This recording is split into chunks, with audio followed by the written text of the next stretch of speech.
بسم اللہ الرحمن الرحیم اللہم یا رحمن یا رحیم و یا ارحم الراحمین وصلی علی من ارسلتہ رحمتا للعالمین اما بعد فاعوذ باللہ من الشیطان الرجیم بسم اللہ الرحمن الرحیم یسبح للہ ما فی السماوات وما فی الارض وهو العزیز الحکیم آمنت باللہ صدق اللہ العظیم۔ نہایت ہی واجب الاحترام بزرگان محترم، برادران عزیز، آج ہم آپ کے خدمت میں سورۃ التغابن کا ایک شاہکار عمل پیش کرتے ہیں۔ حضرت شیخ عبد القادر دہلوی رحمۃ اللہ علیہ نے اس مبارک سورت کے آغاز میں لکھا ہے، فرمایا کہ اس کا معنی ہے ہار جیت۔ اللہ سے دعا کرو کہ ہار ہمارا مقدر نہ بنے، جیت ہمارا مقدر بنے۔ پروردگار عالم ہمیں جیتنے والوں میں سے بنائے اور قدم قدم پر دستگیری فرمائے، قدم قدم پر ساتھ دے۔ اور طبرانی کی ایک روایت میں رسول اللہ صلی اللہ علیہ وسلم نے ارشاد فرمایا کہ جتنے انسان دنیا میں پیدا ہوتے ہیں، اس مبارک سورت کی پہلی 5 آیات ان کی پیشانی پر لکھ دی جاتی ہیں۔ اللہ عز و جل نے یہی مبارک آیات اپنے بندوں کے، معصوم بچوں کے، نو مولود بچوں کے پیشانی کے اوپر لکھ دیتے ہیں۔ کل مولود الا یولد علی الفطرہ، جو بچہ بھی پیدا ہوتا ہے فطرت اسلام پر پیدا ہوتا ہے۔ آگے اس کے بعد او ینصرانہ او یمجسانہ او یہودانہ، اس کے ماں باپ، اس کے ارد گرد کا ماحول اور گھریلو زندگی، تہذیب و تمدن اور کلچر اس بچے کو یہودی بنا دیتا ہے، نصرانی بنا دیتا ہے اور مجوسی بنا دیتا ہے۔ یعنی جیسا ماحول ہوتا ہے پھر وہی بچہ اسی ماحول میں ڈھل جاتا ہے۔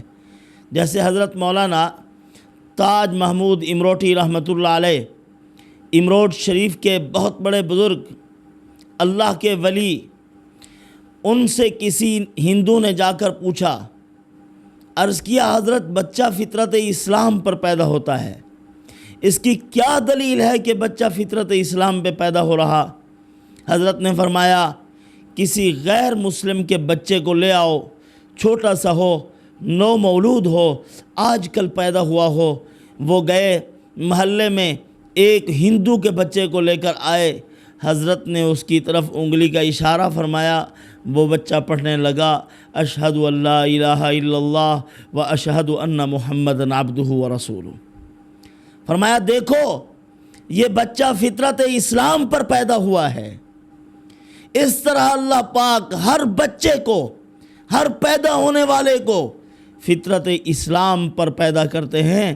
اور یہی مطلب ہے طبرانی شریف کی اس روایت کا کہ جو بچہ بھی پیدا ہوتا ہے اللہ پاک ان کی پیشانیوں پر سورۃ تغابن کی پہلی 5 آیات نقش کر دیتے ہیں۔ مطلب کیا ہے؟ اگر وہ فطرت اسلام پر آ جاتا ہے، اپنے ماں باپ کے دینی ماحول کو اپنے اندر جذب کرتا ہے، تو پھر وہ انہی ابتدائی 5 آیات پر یقین کرتے ہوئے زندگی بسر کرتا ہے اور پکا مومن بنتا ہے۔ یہ مبارک سورت اپنے اندر بہت سی تاثیرات رکھتی ہے، بڑی برکات ہیں۔ علماء نے لکھا ہے اس کے فضائل اتنے زیادہ بیان نہ کرو کہ لوگ صرف سورۃ تغابن کا تکیہ کر لیں، اسی پر بھروسہ کر لیں اور کوئی عمل نہ کریں۔ لوگوں کے لیے راستہ چھوڑو تاکہ وہ معمولات اور بھی کریں۔ رشتوں کی رکاوٹ ہو تبھی سورۃ تغابن پڑھو، کاروباری بندشیں گھیر لیں تب بھی سورۃ تغابن پڑھو، اگر مایوسی چھا چکی ہے، کام بند ہو چکا ہے، تب بھی اسی سورت کا ورد ہونا چاہیے۔ اور وبا اور بیماریوں کے خاتمے کے لیے سورۃ تغابن پڑھو۔ اور قرآن مقدس ہے ہی شفا، قرآن مقدس ہمارے مسائل کا حل ہے۔ امام نووی رحمۃ اللہ علیہ نے تذکار فی فضائل الاذکار میں ایک روایت لکھی ہے، فرمایا کہ جب قرآن مقدس کی تلاوت کرو بالترتیب اور باضابطہ پورے قرآن مقدس کو پڑھو، جب اس کے اختتام پر پہنچو، ختم قرآن پر جب تم دعا مانگ رہے ہو تو فرمایا کہ مستحب ہے دعا مانگو اور دل لگی سے دعا مانگو، بڑی بڑی چیزیں اللہ سے طلب کرو۔ فرمایا کہ یہ دعا یقیناً قبول ہوتی ہے۔ کیوں؟ فرمایا کہ اس دعا کے اوپر امنا 4,000 فرمایا کہ 4,000 فرشتے اس دعا پر آمین کہتے ہیں۔ قرآن کی ختم کرنے والا آدمی، قرآن مقدس کو باضابطہ تلاوت کرنے والا آدمی جب دعا مانگتا ہے تو 4,000 فرشتے اس کی دعا پر آمین کہتے ہیں۔ جہاں 4,000 فرشتے آمین کہہ رہے ہیں تو اس دعا کی قبولیت میں کوئی شبہ اور تردد نہیں ہو سکتا، یقیناً قبول ہے۔ حضرت امام احمد ابن حنبل رحمۃ اللہ علیہ فرماتے ہیں، رأیت رب العزت فی المنام فقلت یا رب بماذا یتقرب، فرمایا کہ مجھے نیند میں اللہ رب العزت کی زیارت نصیب ہوئی، میں نے پروردگار عالم سے پوچھا، اے رب کریم بماذا یتقرب الیک المتقربون، فرمایا کہ کیا عمل کروں کہ میں تیرے قریب ہو جاؤں؟ اللہ پاک نے فرمایا بکلامی یا احمد، اے احمد میرے کلام کی تلاوت کرو میرے قریب ہو جاؤ گے۔ عرض کیا بفہم وغیر فہم، اے اللہ میں سوچ سمجھ کے پڑھوں یا بغیر سوچے سمجھے؟ فرمایا کہ فہم کے ساتھ پڑھو یا بغیر فہم کے پڑھو میرے قریب ہو جاؤ گے، اس سے میرا قرب نصیب ہوگا۔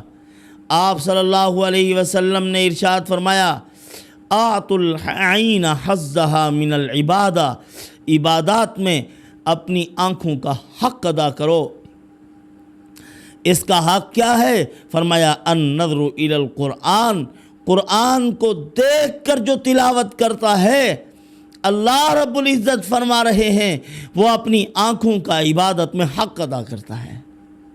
دیکھ کر قرآن مقدس کی تلاوت کی جائے۔ حدیث پاک میں ہے، فرمایا کہ جو آدمی قرآن مقدس کی 200 آیات کی روزانہ تلاوت کرتا ہے، جب قبر میں پہنچتا ہے اللہ رب العزت اسی کی سفارش سے ارد گرد قبروں میں سوئے ہوئے لوگوں کی بھی بخشش فرما دیتے ہیں۔ یہ قرآن مقدس کا عمل ہے۔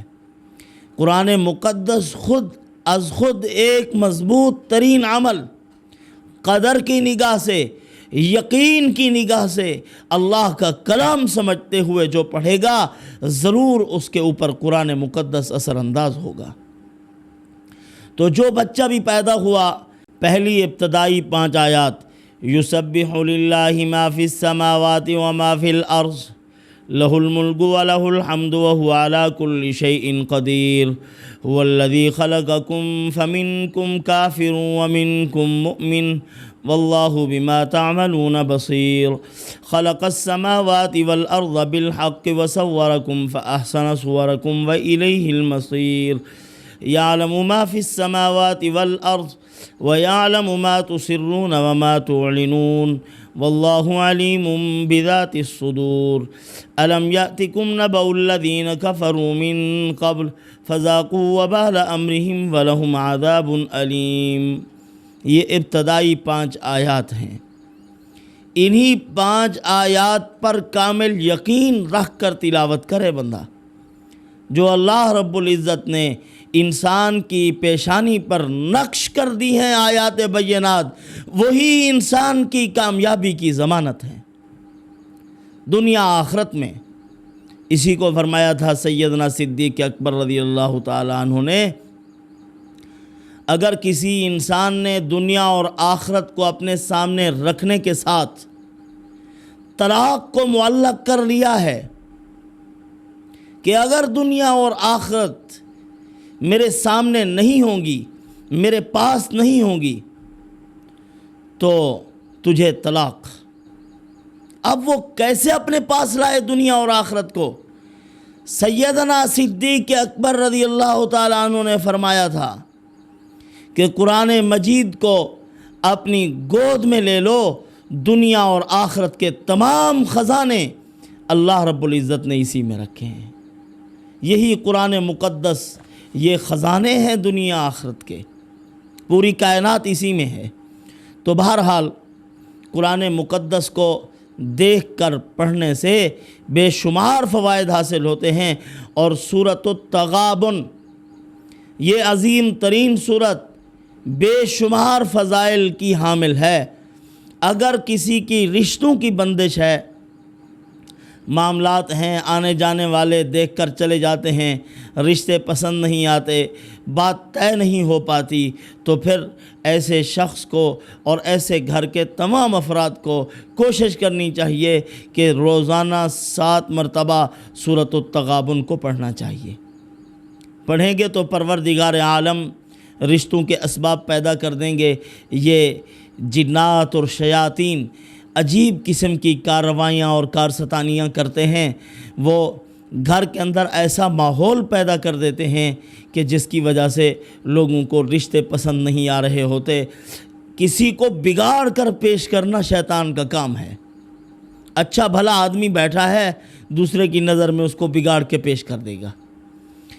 تو اسی طرح کاروباری معاملات میں اگر پریشانیاں ہیں، وسائل گھٹتے گھٹتے گھٹتے گھٹتے بالکل زوال پذیر ہو گئے، یا تو اربوں روپے کا کام تھا یا ایک کوڑی بھی ہاتھ میں نہیں رہی۔ اب جو کاروباری لین کے لوگ تھے وہ بھی حقارت کی نظر سے دیکھتے ہیں۔ ظاہر ہے تہی دست الروسیہ کہتے ہیں خالی ہاتھ بدبخت ہوتا ہے، فارسی کا جملہ ہے۔ تو ایسے آدمی کو چاہیے کہ روزانہ 21 مرتبہ اس سورۃ مبارکہ کی تلاوت کرے، صبح کے وقت میں پڑھے یا عشاء کی نماز کے بعد۔ عشاء کی نماز سے پہلے بھی پڑھ سکتا ہے۔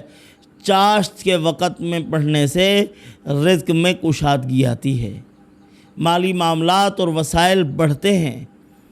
اسی طرح وبا اور بیماریاں اگر پیدا ہو گئی ہیں، ختم ہونے کا نام نہیں لے رہی، گھر کے تمام افراد بیمار ہیں، ایک اٹھتا ہے دوسرا چارپائی پر پڑ رہا ہے، شفا نہیں ہو رہی کلی طور پر، تو پھر 41 مرتبہ اس مبارک سورت کو پڑھنا چاہیے۔